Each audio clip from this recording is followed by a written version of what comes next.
आधुनिक लाइफस्टाइल के साथ साथ दिल की बीमारियां लगातार बढ़ रही हैं। दिल की नई नई बीमारियां सामने आती हैं, इलाज भी बढ़ रहे हैं, आधुनिक इलाज आ रहे हैं, लेकिन उसी तरीके से बीमारियां भी आधुनिक आती जाती हैं।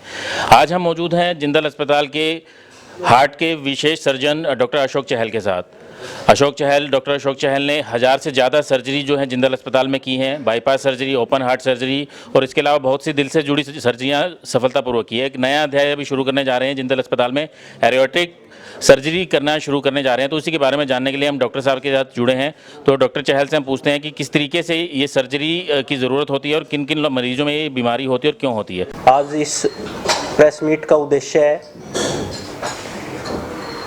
एक जागरूकता बढ़ाना है लोगों के बीच में, जो दिल के संबंधित बीमारियां और उनके इलाज, उनकी उपलब्धता और ज़रूरत पड़ने पर कहां संपर्क किया जाए। इन सब चीज़ों के लिए कि लोगों में एक मैसेज आए आप लोगों के माध्यम से कि ताकि समय पर लोगों को अच्छा, किफ़ायती, बढ़िया इलाज मिल पाए। कार्डियक सर्जरी की जैसे कि हिसार क्षेत्र हर चीज़ में आगे कदम बढ़ाता हुआ ये शहर बढ़ रहा है, आप सब इस चीज़ से अवगत हैं। इसी प्रकार से मेडिकल के क्षेत्र में भी हिसार एक अग्रणी स्थान है इस हरियाणा राज्य में और इस एरिया में, चाहे वो पंजाब का हो, चाहे राजस्थान का हो और हरियाणा का हो। काफ़ी लोग दूर दराज के एरिया से इस शहर में इलाज लेने के लिए आते हैं। जैसे हमारी जो स्पेशलिटी है, हमारी ब्रांच है हार्ट सर्जरी से संबंधित जो ब्रांच है, ये पहले सिर्फ महानगरों तक सीमित थी। आपने भी सुना होगा कि जी बाईपास ऑपरेशन कराना है तो महानगरों के किसी भी बड़े कॉरपोरेट हॉस्पिटल में ही जाना पड़ता था या फिर बड़े इंस्टीट्यूट्स में जाना पड़ता था। लेकिन जैसे जैसे सुविधाओं का विस्तार हो रहा है और लोगों की जागरूकता हो रही है, सुविधाएं बढ़ती जा रही है, तो ये अब हमारे हिसार जैसे शहर में भी काफ़ी समय से उपलब्ध है। मैं यहाँ जिंदल हॉस्पिटल में करीब 3.5 साल से हूँ। उससे पहले मैं PGIMS रोहतक में एसोसिएट प्रोफेसर के पद से मैंने जिंदल हॉस्पिटल के साथ जुड़ा था। डॉक्टर नीरज मोंगा हैं, पहले दिल्ली में के मैक्स हॉस्पिटल में थे, वहाँ से ये जिंदल हॉस्पिटल के साथ जुड़े थे और हमारी पूरी ओपन हार्ट सर्जरी के लिए यहाँ पे टीम है। अभी पिछले दिनों हमने पिछले 3 साल में यहाँ पे करीब 1000 सफल ओपन हार्ट सर्जरी का जो अचीवमेंट है वो किया है। पिछले 3.5 साल में हमने करीब 1000 ओपन हार्ट सर्जरी की है, जिनमें मुख्यतः दिल के बाईपास ऑपरेशन, बच्चों के दिल के छेद के ऑपरेशन, दिल की जो जटिल वाल्व बदलने की प्रक्रिया, फेफड़ों के ऑपरेशन, हाथ पैर की खून की बंद नसों के ऑपरेशन, ये हमने यहाँ पे विकसित किए हैं जिंदल हॉस्पिटल में। क्योंकि जिंदल हॉस्पिटल में उन्होंने एक इंफ्रास्ट्रक्चर इस लेवल का बना के दिया कि हम इस चीज़ को यहाँ पे विकसित कर पाए। इसके भी आगे जाते हुए हमने डॉक्टर साहब ने और हमारी टीम ने पिछले 3 साल में हमने यहाँ पे छोटे चीरे से दिल के ऑपरेशन भी विकसित किए हैं। करीब 30 से 40 के करीब हमने छोटे चीरे के द्वारा दिल के वाल्व बदलने के ऑपरेशन, दिल के छेद के ऑपरेशन और बाईपास ऑपरेशन की सुविधा को विकसित किया है नई तकनीक के साथ।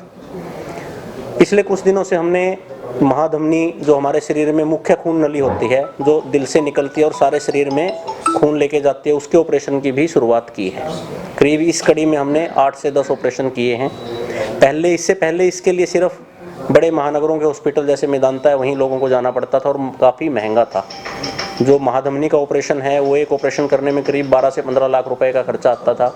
हमने जिंदल हॉस्पिटल के प्रशासन के साथ मिलके इस इलाज को काफ़ी कंट्रोल किया और आज हमने जो पिछले ऑपरेशन किए करीब 4.5 से 5 लाख में सारा दवाइयों का, ऑपरेशन का सारा सामान लगा के हमने पेशेंट को घर भेजा है, छुट्टी की है। दूसरा, कुछ इमरजेंसी स्थिति में पिछले दिनों जैसे एओर्टिक महाधमनी फट जाती है, एओर्टिक डायसेक्शन एक बीमारी होती है, लोगों को काफ़ी नॉलेज नहीं होता इस चीज़ का, इवन डॉक्टर्स को भी नहीं पता लगता। जब तक पता लगता है तब तक देर हो चुकी होती है। मरीज़ हमारे पास पहुंचता है ऐसी स्थिति में कि हम कुछ भी करने के लायक नहीं रहते, शरीर के अंग फेल हो चुके होते हैं, उस स्थिति में ऑपरेशन के लिए नहीं लिया जा सकता।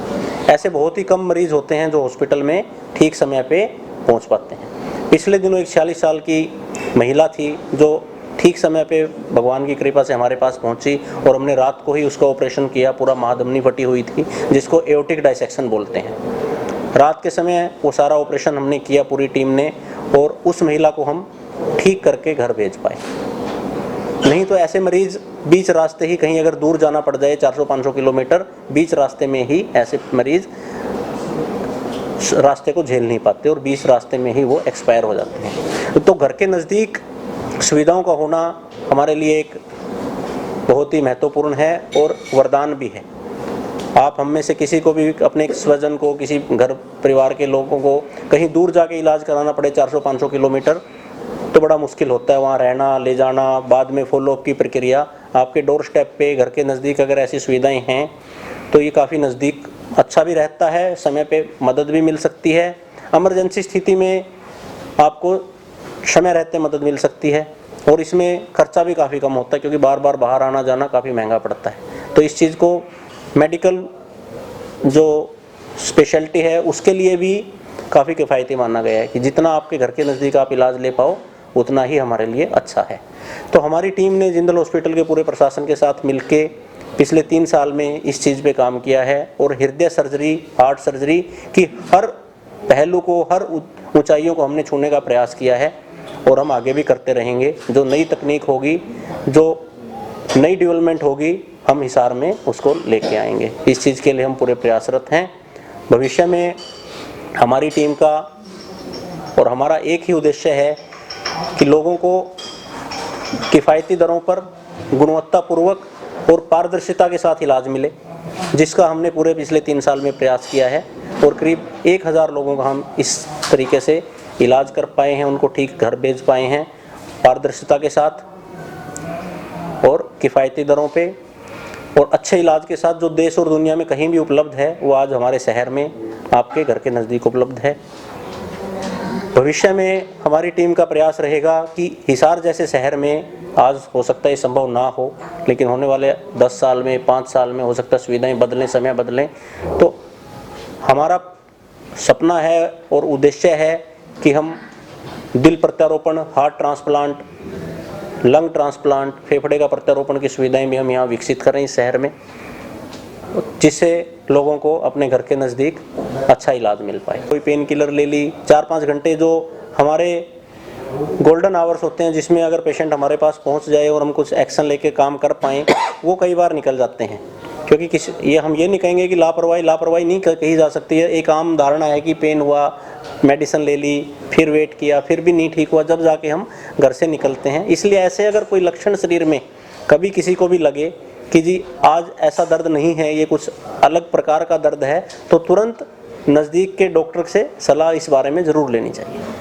डॉक्टर साहब, देखा जाता है यंगस्टर्स में एंजाइना पेन होता है जी, और लास्ट मोमेंट पे एकदम सर्जरी हो जाती है। Most of the person using the sorbitrate, तो आप इसको कितना ठीक मानते हैं? देखिए, सोर्बिट्रेट तो एक मेडिसिन है। सोर्बिट्रेट काम क्या करती है शरीर में कि जो हमारी जो कोरोनरी आर्टरीज होती हैं, जो दिल की नाड़ियां हैं, जो दिल को ब्लड सप्लाई करती हैं, सोर्बिट्रेट उसका डायमीटर थोड़ा सा बढ़ा देती है, जिस वजह से ब्लड सर्कुलेशन हार्ट का इंप्रूव हो जाता है। सोर्बिट्रेट मेडिसिन सिर्फ ये काम करती है। यंगस्टर्स में एंजाइना पेन है तो क्योंकि जो चेस्ट पेन है जिसको हम एंजाइना कहते हैं, उसका शरीर में काफ़ी ओवरलैप रहता है। जैसे हार्ट की नसें बंद होने के कारण भी हो सकता है, एसिडिटी का जो पेन होता है कई बार वो भी उस चीज़ को ओवरलैप करता है। इसलिए इसको पहचानना बहुत ज़रूरी है कि ये एंजाइना है या आम लक्षण है या कोई मांसपेशियों का दर्द है या एसिडिटी का दर्द है। उसको पहचानने के लिए हमें जो टेस्ट हैं या डॉक्टर की सलाह है वो लेना ज़रूरी है। तो बाईपास सर्जरी का ऐसा है कि एंजाइना हुआ, बाईपास सर्जरी, ये एक मिथ कहेंगे इसको कि ज़रूरी नहीं है कि बाईपास सर्जरी हो। उसमें तो पहले स्टेजेज होती है कि जैसे किस मरीज़ में इलाज मेडिसिन से होगा या किस में किसी चीज़ की ज़रूरत नहीं है, किस मरीज़ में स्टेंटिंग होगी, किस में बाईपास सर्जरी होगी, ये सब हमें एंजियोग्राफी के बाद मालूम पड़ता है, जो डिपेंड करता है कि नसों की कंडीशन कैसी है, ब्लॉकेज कितनी है। अमूमन अगर हम मोटी भाषा में कहें, जो कम ब्लॉकेज होती हैं या कोई इमरजेंसी स्थिति है तो उस स्थिति में स्टेंटिंग से काम चल जाता है। जिन लोगों में नसें 2 या 3 से ज़्यादा नसें बंद हो या मेन नस बंद हो, है ना, या नसों में चूना आ गया हो या जगह जगह नसें कई जगह पे बंद हो, उन मरीजों में बाईपास सर्जरी एडवाइस की जाती है और उसके ही रिजल्ट ज़्यादा सुपेरियर हैं। इसके अलावा जो शुगर के मरीज़ हैं, शुगर के मरीजों में अगर 2 या उससे ज़्यादा नसें बंद हो या हार्ट का फंक्शन कम हो गया हो, तो इंटरनेशनल जो गाइडलाइन है, विश्व स्तरीय जो गाइडलाइंस पूरे मेडिकल फ्रेटर्निटी बनाती है, तो इन मरीजों में बाईपास सर्जरी ज़्यादा लाभदायक रहती है। सिर्फ ऑपरेशन से ना डरें कि जी ऑपरेशन हो जाएगा, ऐसा नहीं है। आज की जो तकनीक और आज की एक्सपर्टीज़ के अनुसार करीब करीब 95 to 98% चीज़ें बिल्कुल सेफ़ हैं। 2 to 3% के देखो कोई भी प्रोसीजर करते हैं, इवन स्टेंटिंग करें, बाईपास करें या कोई और भी छोटा शरीर पे ऑपरेशन हो, एनेस्थीसिया के, इन्फेक्शन के, अलग अलग प्रकार के रिस्क वो किसी भी इलाज में रहते हैं। उसी प्रकार से बाईपास ऑपरेशन में भी इतना ही रिस्क है। तो ये जो भ्रांतियाँ हैं इनसे ऊपर उठने की ज़रूरत है, समय पे इलाज लेने की ज़रूरत है। देखिए अगर ब्लड सर्कुलेशन हार्ट को नहीं मिलेगा, नसें बंद हैं और हम डर जाएं कि जी नहीं मेरा तो ऑपरेशन होगा, मैं तो नहीं करवाऊँ जी, उस कंडीशन में क्या होगा? दो चीज़ें होंगी, या तो हमें कभी मेजर अटैक पड़ जाएगा जो जानलेवा भी हो सकता है, या दूसरा ब्लड सर्कुलेशन हार्ट को ना मिलने के कारण उसकी मांसपेशियां कमज़ोर पड़ जाएंगी, धीरे धीरे उसका फंक्शन कम होने चला जाता है। जब ये फंक्शन एक निश्चित लेवल से कम हो जाता है, मान लो 30% 25% से नीचे आ जाए या वाल में लीक हो जाए, तब चीज़ हमारे हाथ से भी निकल जाती है। उस स्थिति में हम भी इलाज नहीं कर पाते, और अगर करना पड़ता है तो बहुत ज़्यादा हाई रिस्क हो जाता है, पेशेंट के इलाज के दौरान बचाना भी मुश्किल हो जाता है। इसलिए लोगों को समय रहते अगर वो इलाज लें, सलाह से लें, तो वो ज़्यादा लाभदायक है। बट ये इतना रेयर होता है कि अगर जैसे जनरल प्रैक्टिस के पास मरीज चला जाता है तो हमारे तक स्पेशलिस्ट तक आने तक ही बहुत लेट हो जाता है, क्योंकि इसमें समय ही नहीं मिलता है। जो पेशेंट हमने अभी किया, जो डॉक्टर साहब बता रहे थे कि रात को हमने किया, वो हमारे पास 7:30 को शाम में जिंदल हॉस्पिटल में दाखिल हुआ। वो डॉक्टर खुराना हमारे फिजिशियन हैं, उन्होंने जब उनको डाउट लगा वो खुद पेशेंट के स्ट्रेचर के साथ हमारे आईसीयू में आए। हम उस टाइम ही ऑपरेशन करके निकले थे, तुरंत ही उन्होंने कि मुझे ये शक बढ़ रहा है, हमने उसी टाइम ही सीटी स्कैन करवाया, उसका शक यकीन में बदला गया। 9 बजे तो हमने पेशेंट को ऑपरेशन थिएटर में ले लिया था। तो ये काफ़ी हाई डिग्री ऑफ सस्पिशन चाहिए कि इस बीमारी को पकड़ने के लिए टाइमली सब कुछ हो पाता है, तभी हम मरीज को बचा पाते हैं इसमें। नहीं तो एक बार वो फटती है तो सारे ऑर्गन, जब ब्लड सप्लाई रुक जाती है, ऑर्गन फेल होने लग जाते हैं, तब करने का कुछ नहीं, हम कुछ नहीं कर पाते उसमें। ऑपरेशन करने के बाद भी नुकसान हो चुका होता है।